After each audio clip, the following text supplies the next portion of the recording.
Hey everybody, welcome back. Today I'm going to show you how to add more games to the AtGames Atari Flashback X. It's a little more involved in adding games to the other systems because there is no SD card slot on this system, but it can be done. And there is some hardware you will need to do this. First off, you'll need a USB flash drive, a small Phillips screwdriver, and an OTG adapter. I'll have links in my description for all documentation that you may need to get this done as well. So let's get started. So the first thing we want to do is go to the AtGames Flashback zone. We're going to scroll down a little bit until we get to the firmware update portal.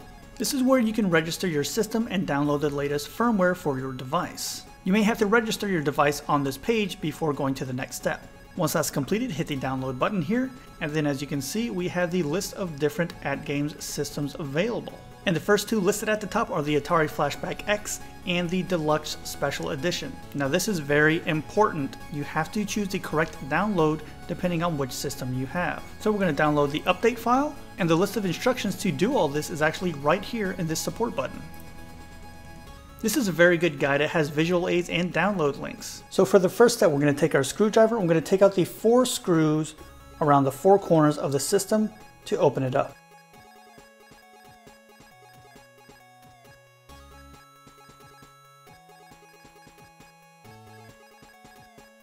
Once that's complete, you want to very gently remove the top from the bottom piece. Now you want to remove it from this direction, going this way, because there's a ribbon cable in the middle you don't want to mess with. Just like that.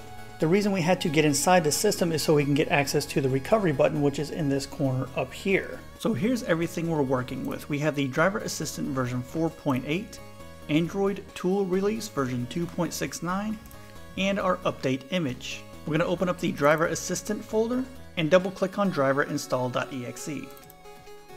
Click on Install Driver, and you should get this notification that the driver installed OK. Close out the assistant and the folder. Now we have to connect the Atari to the PC with a micro USB cable.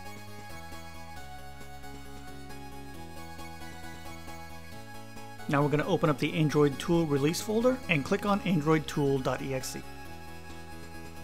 While holding down the recovery button, we're going to power the system on.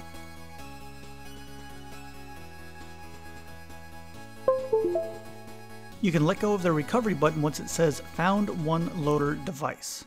Click on the Upgrade Firmware tab, click on the Firmware button, navigate to your update image, then click the Upgrade button. Once it's finished, it should say Reset Device Success. You can now turn off the Atari and disconnect it from your PC. Now we have to prepare our flash drive. The flash drive has to be in FAT32 format.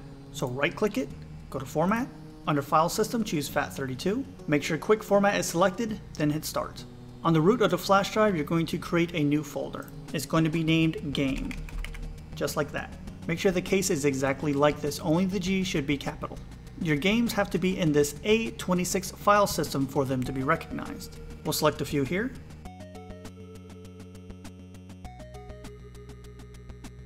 And then we'll just drag them into this game folder. The last thing you have to do is rename your games. They cannot have any spaces in the titles. You can replace those spaces with underscores.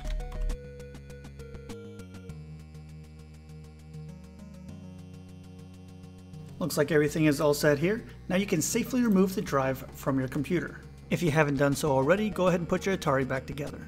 This is how you're going to attach your flash drive to your system. You're going to take your OTG adapter, take the power cord from your system and plug it into the micro USB port on the OTG adapter. Now take the male micro USB port and plug that to the back of the Atari. Then plug in your flash drive into one of the USB ports on the OTG adapter. Plug in your HDMI cable and power the system on. So now when you boot up your system, you should see a new setting at the very bottom for external USB drive. It's not pretty, there's no box art, the games aren't listed in alphabetical order, but I did hear there were some folks over at Atari Age that are working on getting box art available. And once again, thank you so much to Darth Balan over on the AtGames Discord for pointing me in the right direction to get this working. Using this method, you can put any game you want on your system. Try out Space Invaders. There we go, the game loaded up just fine. And you get the same options as the other games with save slots, the scanline filter, and the border options. And once again, since my Elgato capture card doesn't want to get the sound from these Atari games, we're going to have to go guerrilla style for the demonstration.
If you're having any issues getting this working, feel free to leave a comment below, or you can reach me at my personal Discord or the AtGames Discord. And that's it for me. As always, thank you guys so much for watching, and I'll see you next time. This is the part of the video where I thank those users who support the channel through YouTube memberships and Patreon. Eric Cologne, Jordy Alex, Mike Muniz, Sam Torres, Dor, Yaroslav Orudzov, Den Cardoso, Andre G, Randy Day, Travis Morton, Rick67, and Batman.